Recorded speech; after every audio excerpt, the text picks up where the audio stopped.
Hello, everyone, and happy day 3 of our Film Friendly Texas Forum. We're so happy to have you all here joining us today. Welcome to today's panel entitled Producing in the Lone Star State. I'm joined today by 4 wonderful panelists that I will introduce you all to here shortly. But to keep focus on our panelists, we are going to ask that you turn off your camera and microphones for the duration of the panel until we get to a dedicated time for a Q&A, where we'll have you turn your cameras back on so you can interact and we can see all of your wonderful faces.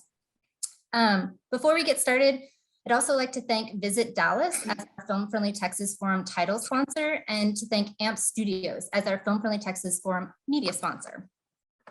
For those of you I have not yet met, I'm Allie Nichols, production consultant with the Texas Film Commission. I've had the pleasure of working for the TFC for the past 11 years. I work closely with location scouts and managers, producers, writers, and directors to help them find filming destinations and resources to help them make their projects here in the great state of Texas. I am honored to be joined by 3 wonderful Texas-based producers as we discuss the wide-ranging roles and responsibilities for producers in the creative industries, the benefits of working in Texas, and ways that they might best collaborate with you all, our wonderful community partners. So I would now like to introduce our panelists for today. We have Kelly Williams. Kelly is a creative producer based in Austin, Texas. His latest projects include I Used to Go Here, Light from Light, and Mary Mary and some other people. His Texas producing credits include film festival favorites, No Future, Hellion, A Bad Idea Gone Wrong, 6 Years, Pit Stop, and the short films Hellion and Black Metal. Williams was named a 2019 Independent Spirit Awards producer to watch. He is a past advisor for the Sundance Collab producing course and lecturer at the University of Texas at Austin and University of Tennessee. Prior to producing, Williams worked as a film programmer for various film festivals for over a decade. He is now currently in pre-production on a feature film called The Senior, gearing up for filming in North Texas. Thank you for joining us, Kelly. Next, Marla Quintana. Marla is an Emmy Award-winning producer and production manager who has worked on various types of productions, from studio-supported to independently produced feature films, both narrative and documentary TV series, as well as locally and internationally made productions. Early in her career, she worked on Terrence Malick's The Tree of Life and his IMAX documentary, Voyage of Time. She went on to produce her first feature film, The Vessel, written and directed by her husband and creative partner, Julio Quintana, and starring Martin Sheen. Their latest feature film, Blue Miracle, starring Dennis Quaid, recently premiered on Netflix. Marla also helped start a local unscripted production company that landed deals with CNN and Showtime. Marla's Texas producing credits include the feature film, Somebody Up There Likes Me, the CNN docuseries, The Radical Story of Patty Hearst, and the Emmy-winning sports documentary, Disgraced. She is currently head of live action at Rooster Teeth Productions, Thank you, Marla. And also we have Melissa Kirkendall. Melissa has worked on a variety of TV and film productions for networks such as ABC, NBC, and 20th Century Fox. In 2012, she released her first feature-length documentary on the 1960s teen garage rock scene called Teen A Go-Go, which highlighted local music history in the DFW area.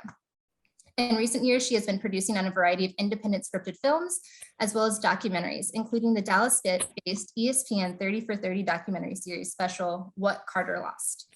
She was also a producer on the award-winning feature film, The Vast of Night, which filmed entirely in Hillsboro and Whitney, Texas. Currently, Melissa is enjoying a successful festival run for her short film, You Are Me and I Am You, where she served as director and producer. She is also currently in pre-production on the Texas-based feature film, Chocolate Lizards, which will be filming in Bartlett, Schwartner, Elgin, Taylor, and the greater Austin area. Thank you for joining us, Melissa. And last but certainly not least, we have Artis Campbell. Artis' initial love of storytelling has grown into a passion for behind-the-scenes strategy and logistics that help bring stories to life. She began producing in DFW in 2011 and has worked in a variety of mediums, including reality television, commercials, corporate video, and immersive video production. She currently serves as in-house producer at AMP Creative. Special note, Artis and the TFC staff were able to collaborate with AMP Creative for our virtual tour at South Fork Ranch. So you have all had the pleasure of seeing Artis and the AMP Creative team at work. So thank you that. So quick virtual round of applause for all of our incredible panelists. Thank you all for joining us today. So today's panel, we're going to be moving through kind of the life cycle of a project, discussing the various roles and responsibilities our producers have during each phase, So we're going to start with development, which is the creating of concepts and ideas, writing and research, and also funding.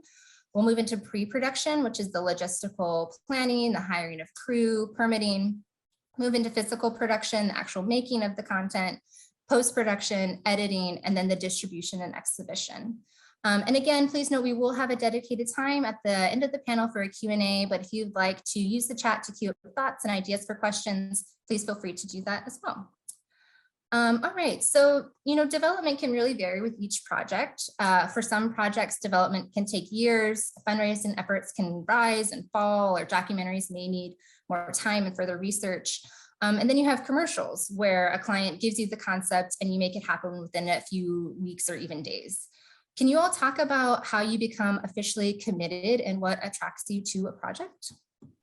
Anyone's welcome to kind of take the reins here first. Kelly, why don't you jump in? Oh, I'll go first. Okay. Yeah, I think, for me, I mostly do feature films.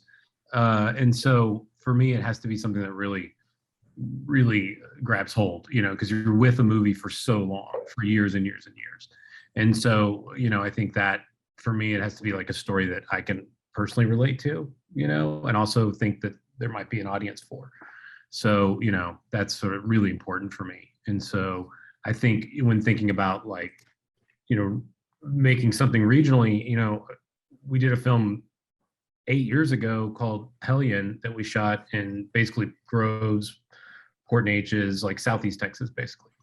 And so, but that idea came from an idea that the director had, the writer-director had. And she was like, I feel like this family that we're making a short film about lives in that part of Texas. And I was like, oh, well, I'm from that part of Texas. So I grew up there. So, let's go back and look. And so we kind of scouted, intending to shoot the movie in Austin. And so, but it was that area that developed the idea further and further and further for Kat, the director. And so that became something that we developed for 2 or 3 years and then finally made. But it's also something that, I still have to work on a regular basis. There's some kind of like accounting that has to be done or something like that. So for me to commit to a project is like, I've really got to want to tell that story, like really want to tell that story. So. Right. Well, and how do you guys get in touch with projects? Is it people who are coming to you who are pitching ideas and are wanting you to jump on as producers, or how do you kind of get involved in projects?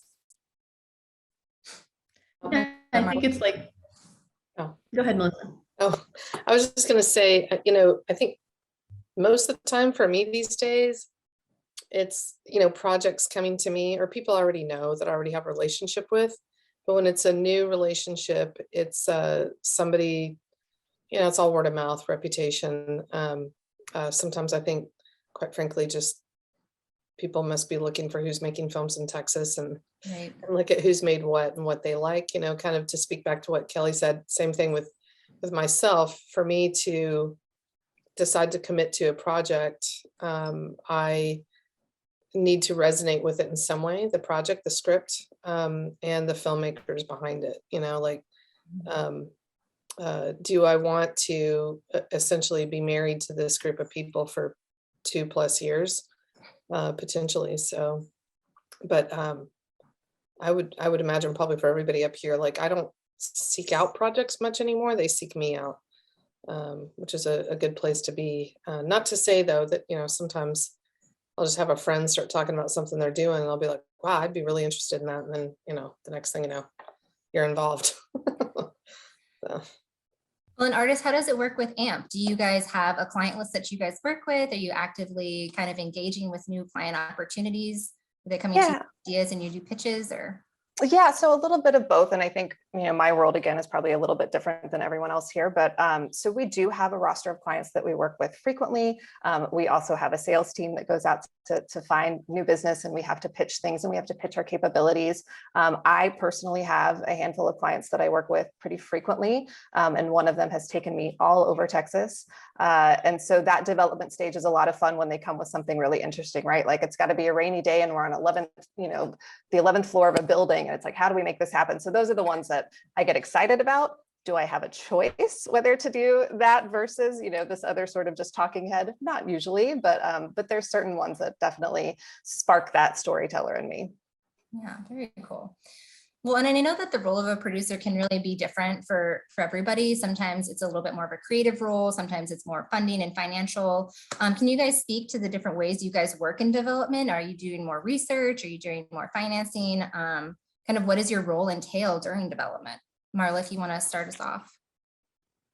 Yeah, I think the difference is whenever I'm producing something as opposed to line producing something, it's like I work a lot as a line producer as well. So that's more, sometimes you just get plucked off as a line producer for hire, and you come in, 6 to 8 weeks before production begins to kind of get everything going, or, maybe long before that to help with the budget. But as a producer, as everyone else here has said, it's really important to really love what you're doing, because you're going to be with those people for the next 2 years of your life as a producer, so I think at in development, we're figuring out, getting the script to a great place. I think like so oftentimes projects, they rush through the script process, and then they try to, just because they want to reach out to the cast or hurry up with the financing. But for me, the script is so critical to have in this perfect place before you start going out to all these people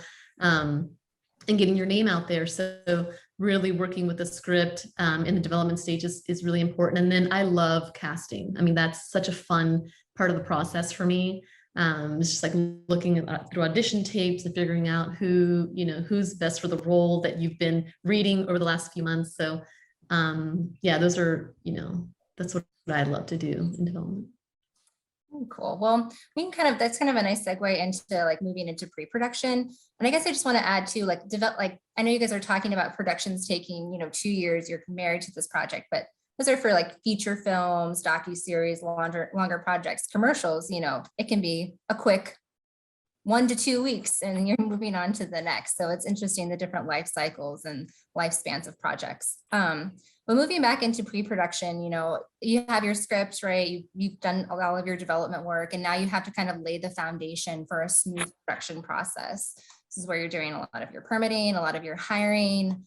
At this point, you've hopefully had a budget finalized. Can you guys talk about how you kind of prioritize onboarding your crew and ways you might try to source crew and resources locally dependent upon the project? I'll take that. Right now, of course, is a very unusual climate to be doing that in. I'm sure everybody here that's in production, we all know that the industry is quite robust, and I feel like we are reaching every corner of Texas and beyond to try to crew up and get gear and everything. But under normal circumstances, for me, once we, casting, of course, has to start right away, and then a production designer and a DP usually should follow pretty closely into that. Getting those creative department heads is pretty key, wardrobe, and then you sort of work your way down from there. And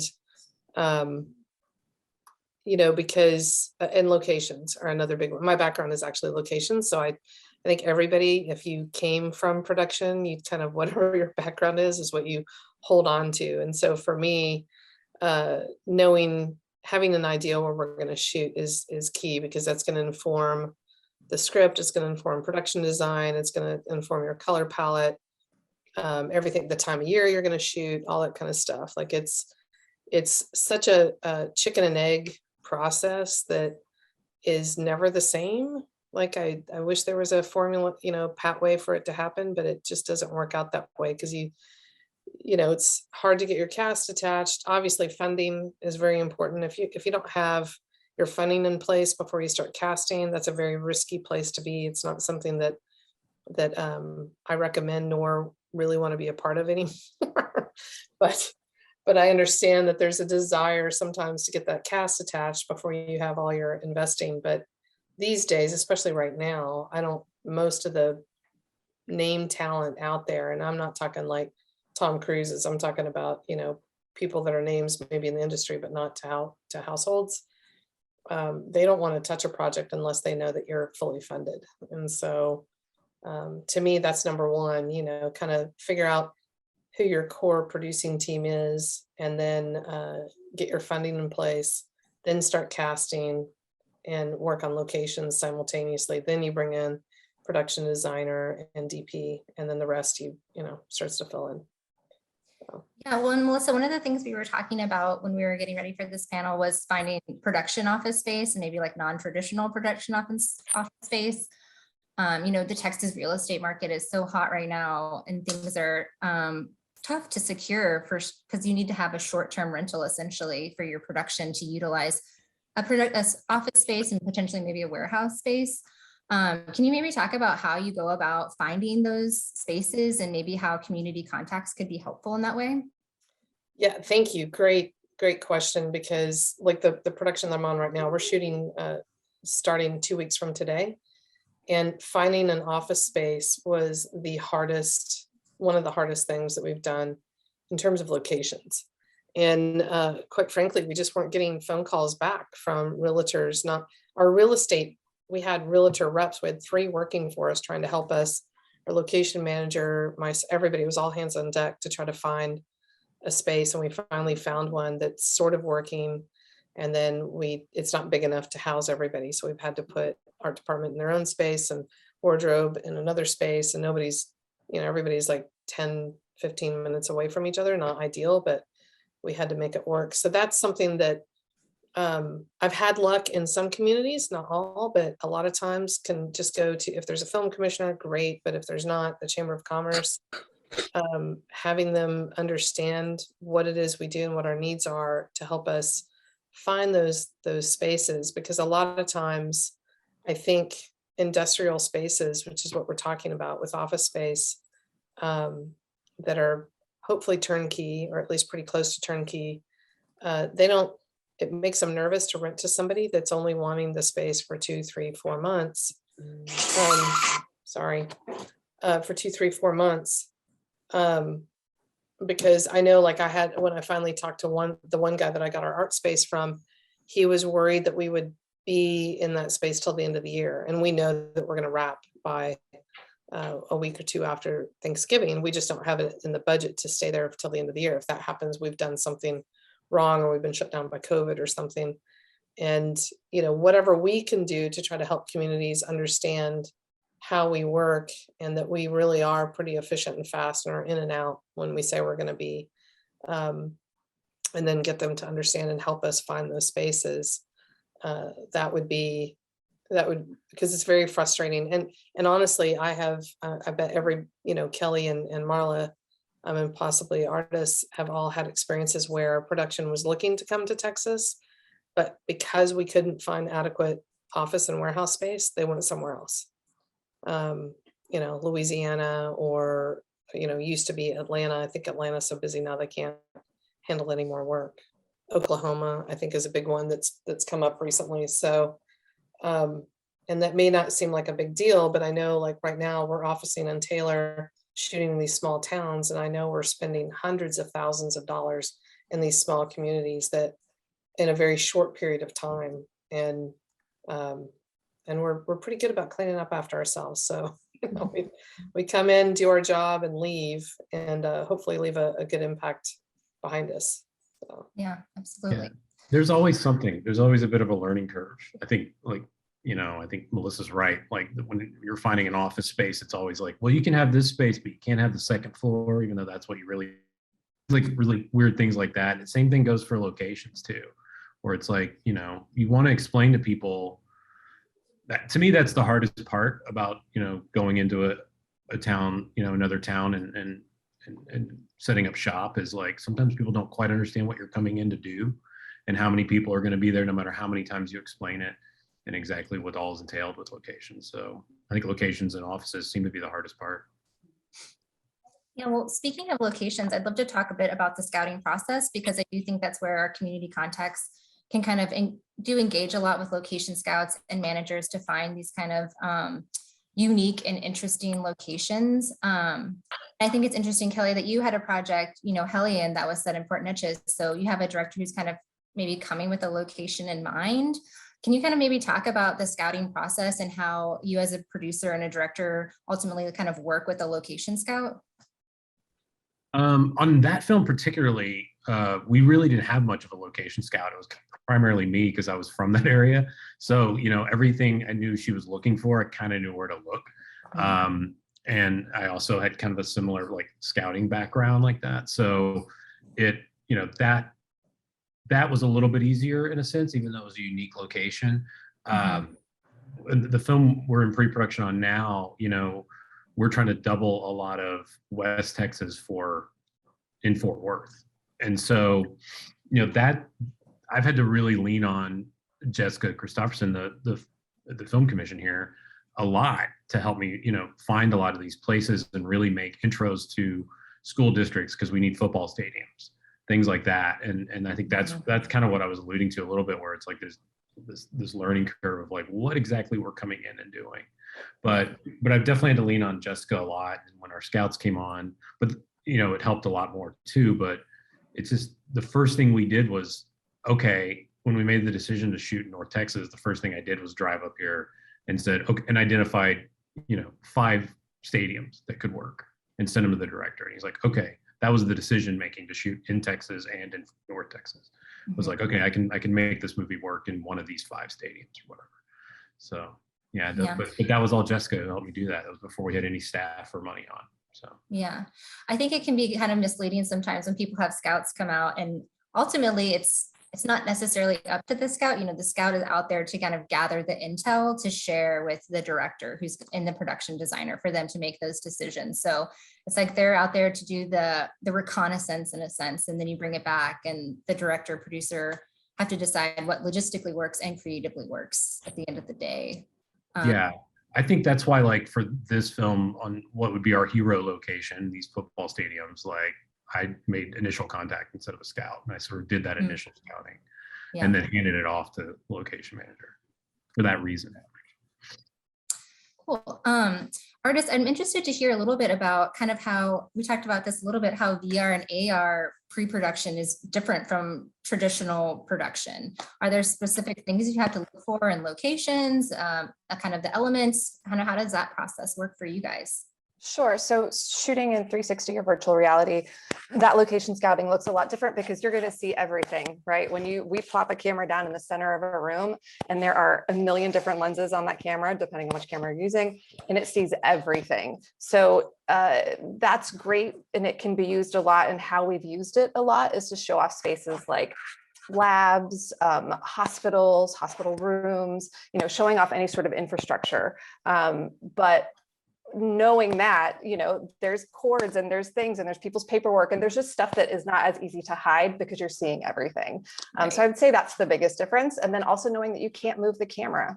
There's no camera movement right now that doesn't make people sick when they're in the headset. And so keeping that in mind, knowing that this has to be stationary. So all the action has to move around it. Yeah. And so a lot of the locations you guys are using are based off of your clients' needs. Are they the clients' locations themselves, or are you trying to duplicate the client's needs, or kind of how is y'all's scouting process? Yeah, so similar to what Kelly was saying, we certainly don't have the budget oftentimes to have a location scout. That's very rare, or a location manager. So that falls on me. But also our clients do come. So we shoot at a local children's hospital quite a bit, right? That's one of our clients' client. And so we're given that hospital. We don't have to, but they also want to show these kids playing in a baseball field, or they want to have some B-roll of something happening in the community, in which case I rely heavily on the local film commission to tell me, what space can I use? What is permitting like? Where do we park? We're going to have 3 production vans. So yeah, there are times that, that location scouting really does fall on me, and it's stuff that I wouldn't, I would need help wherever we're shooting. Right. Well, luckily we have all these wonderful film-friendly community contacts to help you out. All right, well, kind of moving off from pre-production, talking about scouting and hiring a local crew, when you're moving into actual physical production, that's where things are moving really quickly and curveballs can arise. Really, this is when that time is money cliche comes into play. Can you think of any examples or instances where maybe a community contact could really come into help here when these curveballs arise, or any ways that they could kind of come into play to make sure everything runs smoothly? Sometimes it's that initial contact, like, a lot of times, for example, like when dealing, like calling to shoot in a school or something, like to film in a school, like, people don't want to really call you back, no matter how big of a movie or small of a movie you are, so it's making that intro actually is incredibly helpful a lot of times. And basically it's essentially vouching for us, Right. it's like, oh, this, I've talked to this person, they're legit, they know how to make a movie, this isn't just someone with a, camcorder, Right. Or like last minute equipment requests, like I remember like one of my first films, like short films, like shooting in Brownsville, and we like had to get up on a roof, but we had no budget, like Brownsville film commissioner at the time was like, oh, I got a friend who like could get you a man lift, and like he got it to us for free. But just like having those contacts you can quickly call, whenever you need help, I think would be Right. really, really. The community contacts have the contacts, right? Utilizing those resources. Exactly. And I would say also with helping with making sure that the community understands, kind of speaking to what you're talking, what both Kelly and Marla were talking about, whether it's a big film or a little film, one of the things that I know I run into when I'm doing an indie film that is moving into a community where HBO just was, is that they just, HBO pays much higher prices for everything. And that's great. I think communities should do that, as much as they can, but the indie films shouldn't be, they have to figure out some kind of sliding scale thing and just and help their community understand that just because HBO is willing to pay, $5,000 for, I mean, we're running against this right now, for a church, look at the circumstance and look at the person asking. And right. Budgets vary, location budgets vary. Yeah, everything should vary according to, we're not saying that we need it free just because we're indie, but yeah, we can't afford to pay what HBO pays because we don't have those deep pockets. And that's something that I run into all the time. And sometimes even the I'm dealing with that with a certain community right now. I'm not going to say who, but I'm having to educate them, kind of back to what Kelly said, of educate them that it's like, what, that's great that's what this big studio film paid you, but we're indie and we just, we don't have, we're not asking for it for free, but we want something that's fair, that works within our budget, and your community is still going to get, a nice injection into it because we're going to be there for a whole week, right. So. Yeah, it's still a location fee at the end of the day that they're receiving. It may not be as big, but it's something. So, right. Marla and Melissa, both you guys have experience working on documentaries and kind of reality TV. Since they're kind of both based on true stories, do you find them to be similar or radically different, like reality TV versus documentaries? Kind of how does that production flow work differently?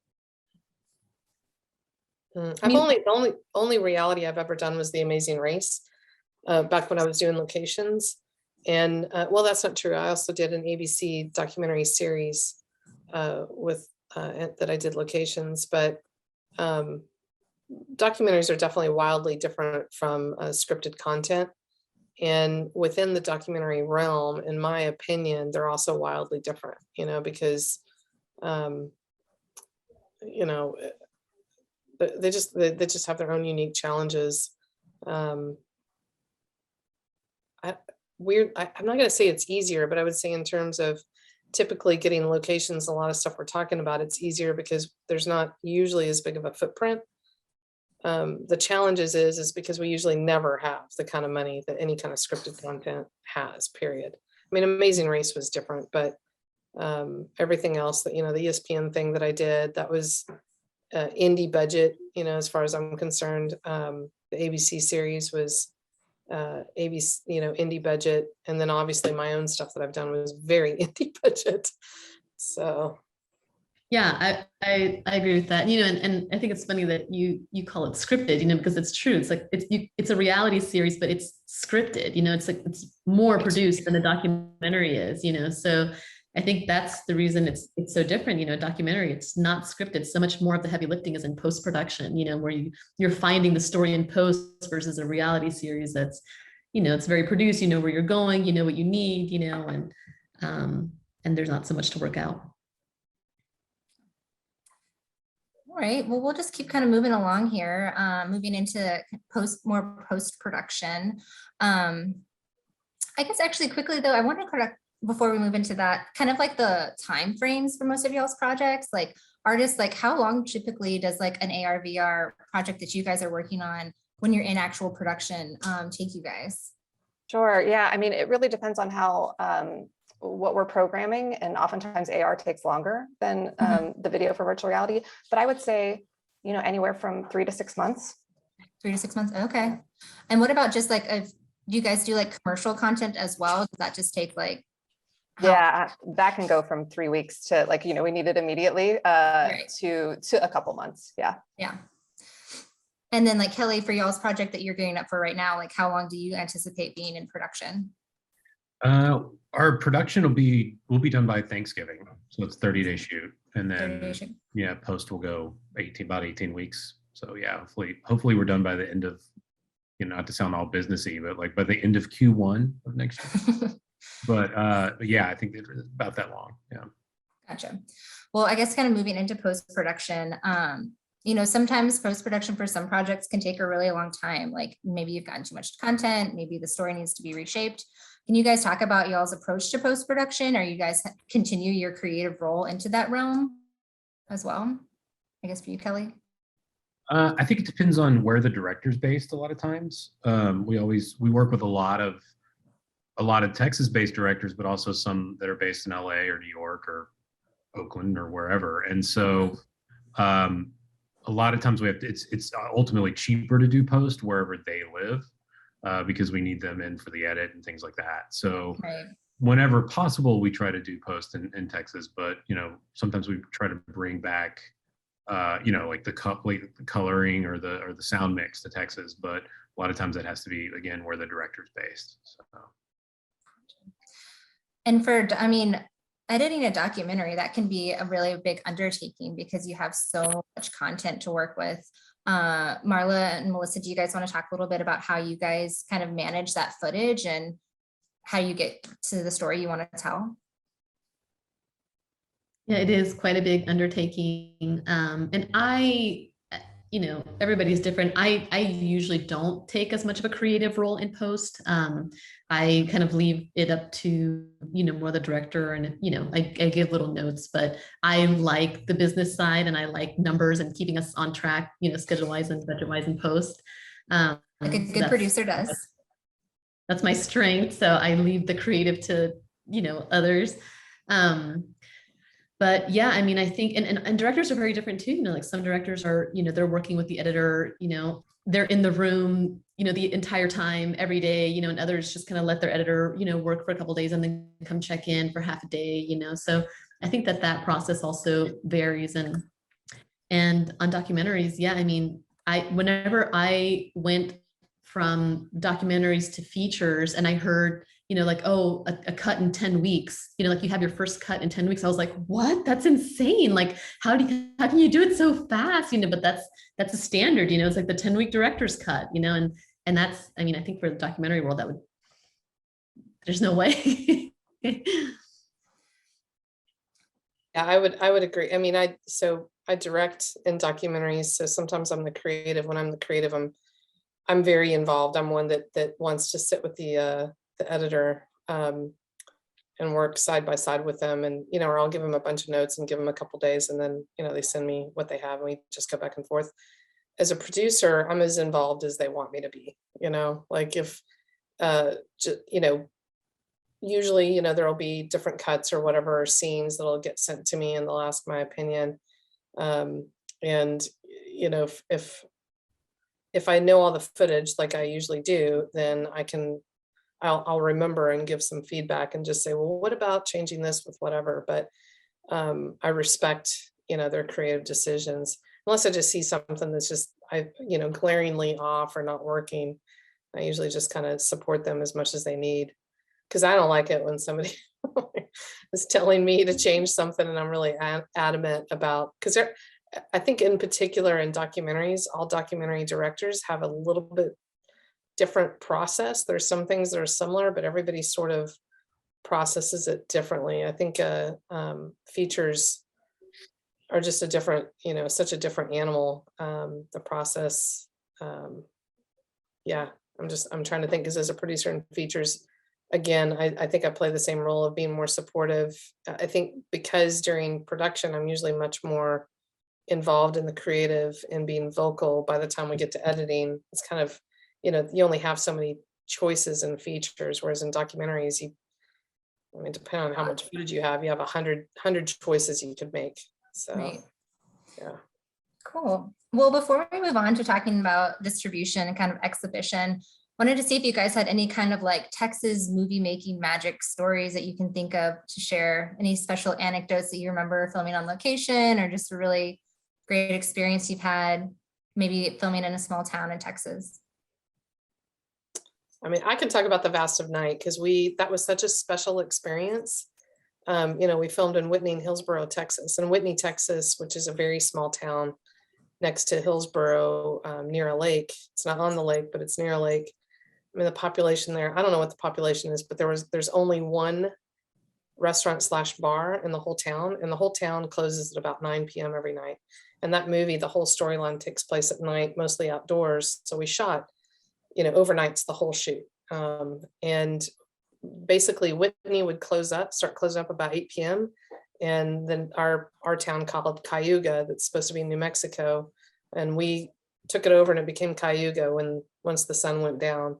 And that, it gives me goosebumps even now talking about it, because it was such a special experience. The town really embraced us. We officed out of a church that was open during the day, and so the church ladies would be leaving when our caterer came in at night and wardrobe came in the afternoon to get ready for the night shoot. And we had the keys, and the caterer was always leaving the church ladies snacks for the next day, and just had this great relationship with this town. Even to the point of the police department gave us their ATVs to use to run around town to transport things, and because we were pretty low budget. And that was such a wonderful, I think I can speak for the townspeople as well as all of our crew and cast. That was such a wonderful experience. That's what we always hope for, I think, in making films. That isn't always possible, especially in bigger cities. And quite frankly, it's one of the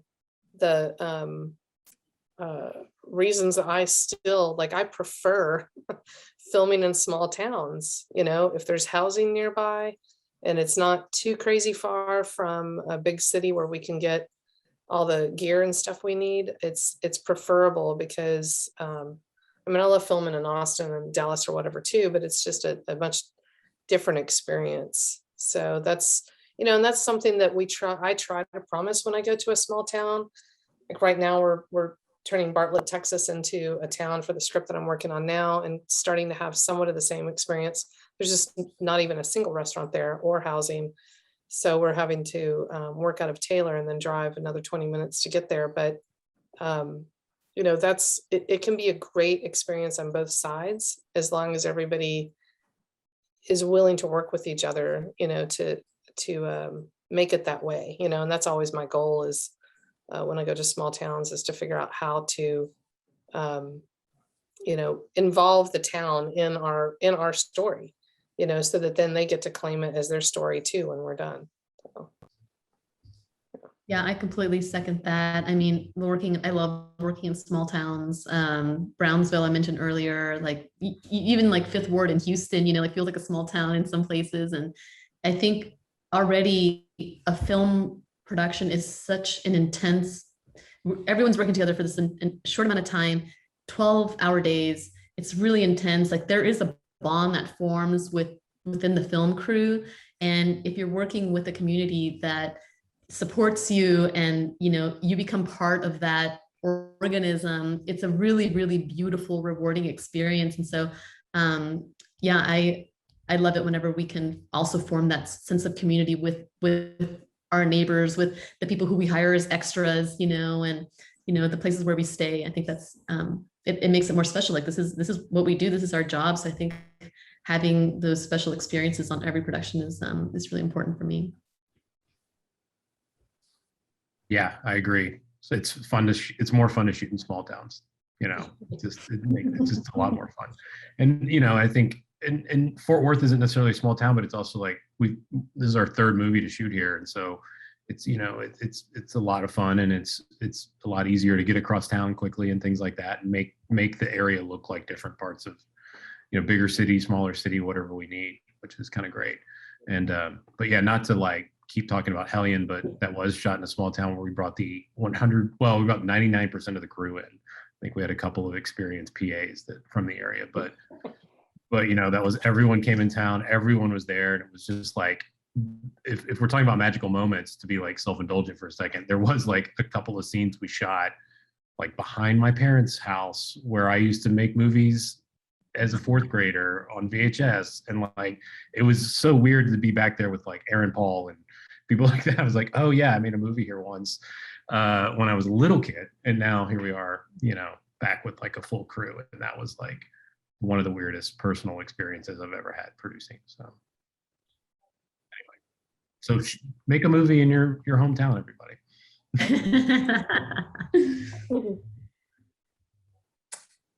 All right, well, just a couple more questions here before we open it up to the group. I just wanted to talk quickly about kind of distribution and exhibition. You know, once a project is complete, then you move into the process of kind of getting it out into the world. A lot of times that for indie features, that might be for premiering at film festivals or for, you know, documentaries and series, you know, you're going onto network TV. But kind of once you're past the initial premiere, how can you work with local communities to maybe host community screenings in the places where you filmed? Is that something you guys have approached or would be interested in doing? And kind of like, what would be the timetable for that type of screening? Absolutely. I love going back and showing the film to, you know, the community that helped support us. You know, I think, you know, sometimes they think that it's ready sooner than it is, you know, like sometimes we can't do that screening for, you know, until a year after we're there. But yeah, I mean, I think that I'd love to schedule a screening, you know, for the community and for cast and crew to go back to, you know, where we filmed initially. Yeah, we always do it. If we do something like that, we always try to do it about a week or 2 weeks before the actual like release. Honestly, it helps promotionally, and then also it just kind of, it's usually the best time. It's finished, you know, it's had its premiere at a film festival or whatever route it's going, and that's usually the best time to do it, is a few weeks before it comes out. All right. Well, it's kind of speaking about promotional, I know, you know, a lot of times the films are creating different social media platforms, hashtag, what have you. How might our community contacts kind of best support, you know, filmmakers in those efforts? Is there any kind of protocol that they should be aware of when it comes to publicity, or anything that they can be doing to help further those efforts? I think it varies, because like sometimes if you've sold the film to a distributor, no one's really allowed to talk about it until they direct you as to when and how. Once though you get to that point, you know, I don't care who your distributor is, they love for everybody to talk about it positively. And you know, there's opportunities, I think, for communities and participants, you know, locations, vendors, whatever, to once it's time for that to happen, say a year after you finish principal photography, you know, you've been through the editing process, whatever, hopefully by a year later, you're about to release the movie, if not sooner. I find that can be a great, again, partnership, you know, especially with a small town or locations or whatever, to allow them to be a part of the process of saying, hey, I was a part of this movie, or my home was a part of this movie, or my business was a part of this movie, you know, it's coming out, check it out, you know, I mean, I know all the films that we always tell people, like, nothing is allowed to be released without, you know, producers' permission beforehand. And, you know, and I get emails, I'm sure you guys do too. 2 months after principal photography, somebody asking if they can post photos on Facebook, and I have to say no. Or I ask them if I can see them. And if it's just behind the scenes, you can't really tell that it's our movie, I'm like, yeah, I don't care, but, that in today's day and age with social media, you have to manage that, because releasing something at the wrong time could literally cause you to lose a sale of a movie or, so it's something that has to be treated delicately. All right. Well, I'm just going to open it up to the group. If anyone does have any questions, you're welcome to like raise your hand and turn on your camera so we can interact, or you're welcome to add questions into the chat here. We'd love to know y'all's thoughts or any questions you might have for our wonderful panelists here. So please let us know. And if not, we'll keep chatting. Artists, can you tell us a little bit about y'all's content? Like once it's, once you guys have wrapped and you do post-production in-house, does it just go direct to client, or do you guys have further ways of getting it out into the world? No, it really does live with the client, and it depends on how they're putting it out. So if it's a commercial piece, obviously they handle all of the, working with the buying up the media. We don't do any media buying. And then with internal teams, and when it comes to virtual reality, oftentimes we will help with the programming and making sure that the headsets, if we're doing a large event and we need to load 2,000 headsets, this is of course when we were in person, then we will send people there to help do that. But really it's in their hands once we've completed post-production.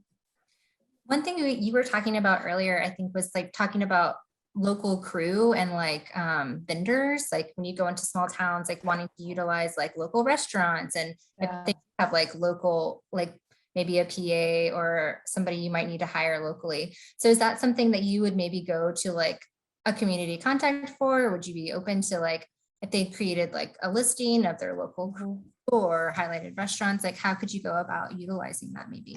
I mean, I think at AMP Creative, it's a little different because we do have a roster of people that we work with pretty frequently. And when we're traveling in Texas, especially if it's the DP or, a sort of bigger role, we're going to take them with us. But oftentimes in bigger cities in Houston and Austin, we have our crews that we like to work with. But when I was working in reality TV, I would always go to the directory. That was the first place I looked. If I've never been to, I hate to say out of state, but like Raleigh or, wherever, that's the first place I would go to look to find crew members, was a directory online from the Film Commission, for sure. And then I know this sounds so silly, but catering is such a huge deal for me. Again, I sometimes don't even have PAs, right? So it's really just me and a DP and sometimes a director, sometimes I'm doing that.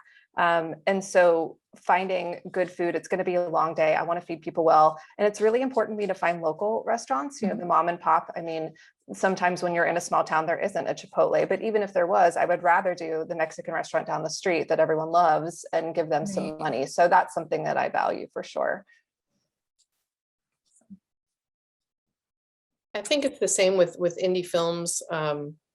When they're in small towns, a lot of times we'll use local restaurants for maybe the walk-up meal, breakfast, and then have our caterer do lunch. I've done that many times, because it helps keep the budget down and injects money into the community. And then probably the thing that I hire the most in local communities is the off-duty police officers when we have to do street closures. I mean, even where we are right now, there's our location manager has a relationship with Georgetown, where we are filming in Georgetown, but only for one day.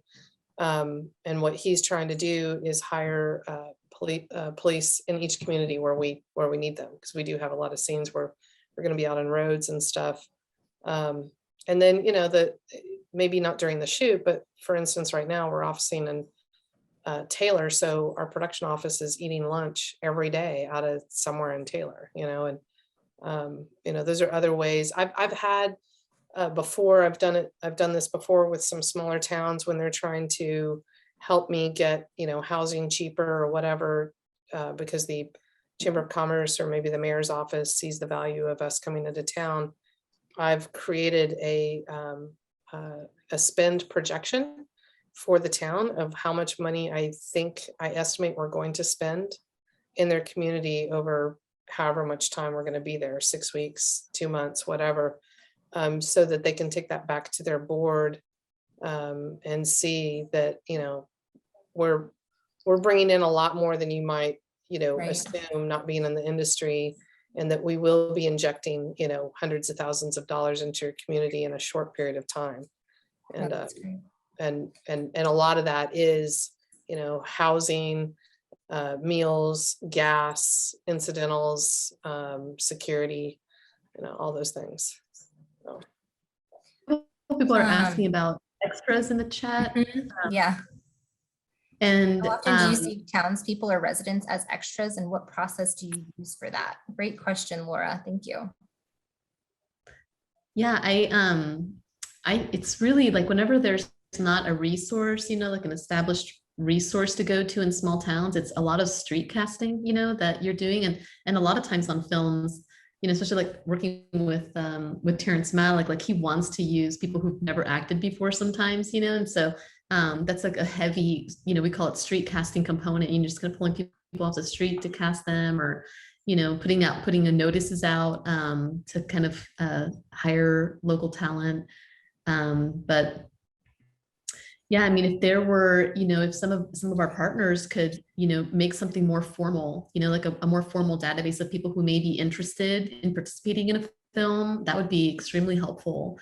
And repeat players, people who've liked working as extras before and want to do it again. I mean, that would be amazing.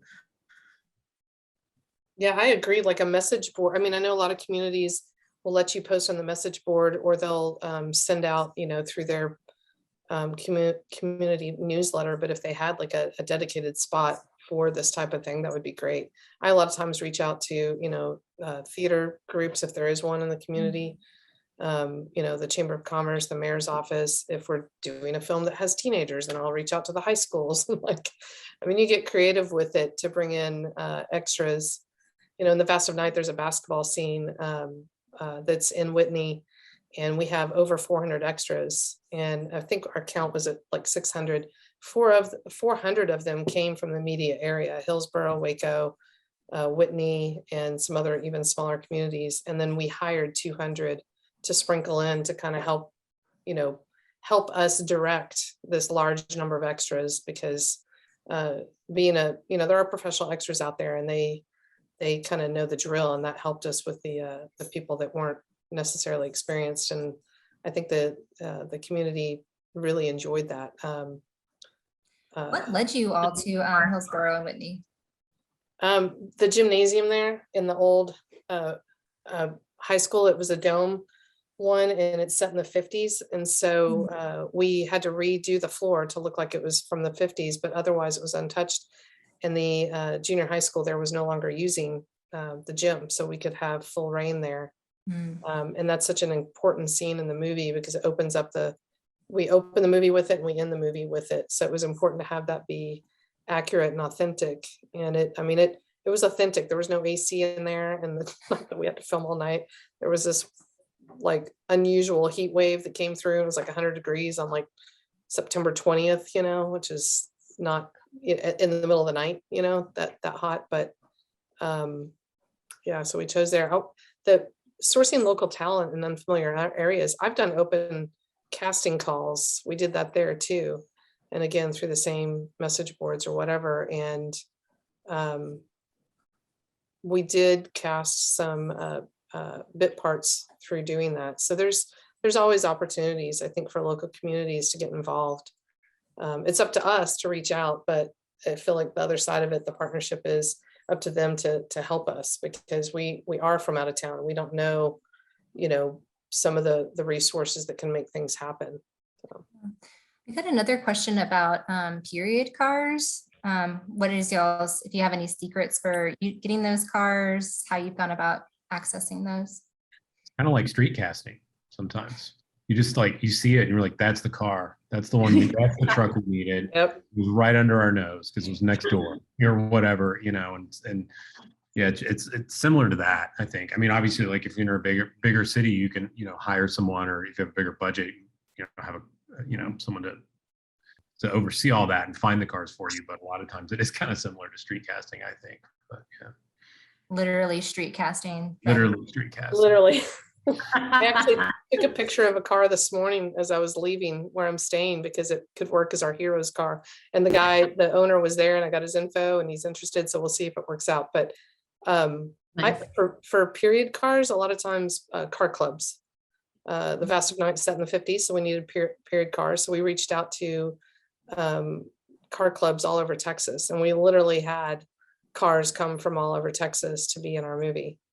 So I've done that more than once, like reached out to classic car clubs and see, because a lot of them, like they may be in a lot of times it's like up to like 1970, if you have a car that's older, that's newer, then you won't belong, but they may, you can still reach out to them if you're looking for an 85, because a lot of car collectors collect cars from all eras. So. Right, we have one more question here. If you have any thoughts on using, like, I guess, virtual production as in virtual reality, I'm guessing, or I guess, Yeah. like, yeah, artists, if you want to take.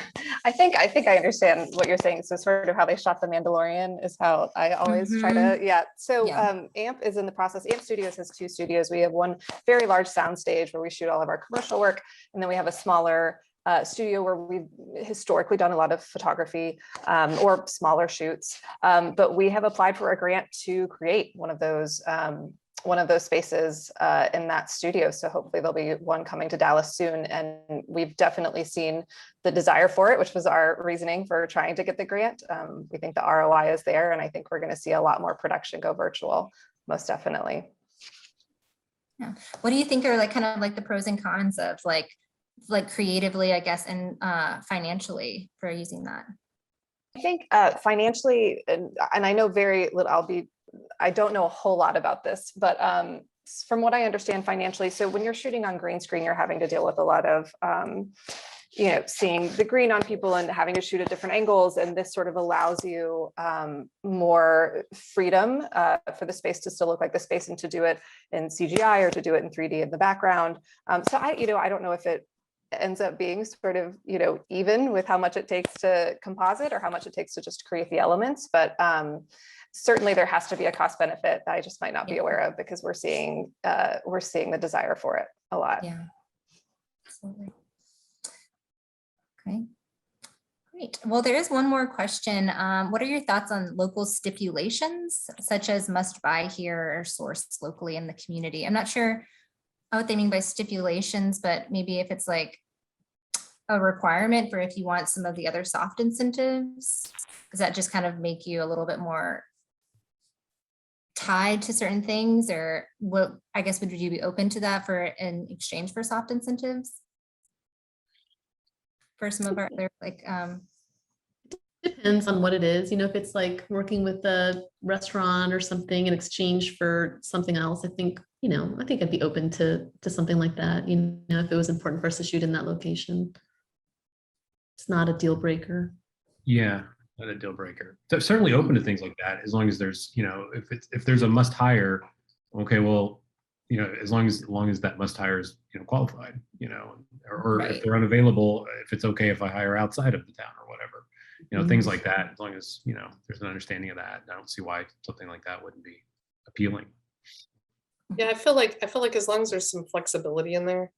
I Mhm. mean, I just had a situation recently where to get a permit, we had to make a $1,000 donation to the fire department, and and we did it. But I was like, I just want to let you know that like I've permitted Washington DC for a 3-day shoot before, and we didn't spend $1,000. I was Mhm. like, so make sure that if you're gonna have that as a community, you know it's competitive. Because we're all about putting money into the community, and in our mind, we feel like just by being there for however many days, we know we're going to spend a lot of money. So that's a pretty big injection, and it just be competitive and flexible. Like maybe that makes sense, for certain things, but it wouldn't for others. That's the I think the crux of it. So. Yeah, it's not always, we can't always buy local. Like there's sometimes costumes that we need to get from California, like we can't even buy in state, so I think flexibility is important for that. Yeah. Absolutely. All right, well, thank you so much for y'all's time. I really appreciate y'all sharing all of your wonderful information and insight. It's been great talking with you all and really appreciate it. For all of our Film Friendly Forum attendees, we are moving into the networking session that will start at noon. So if you are planning to attend that event, you can just stay on this link or you can return to it, whatever you need to do, but we will see you here in just a minute. So thank you all again so much. Really appreciate y'all joining us here today.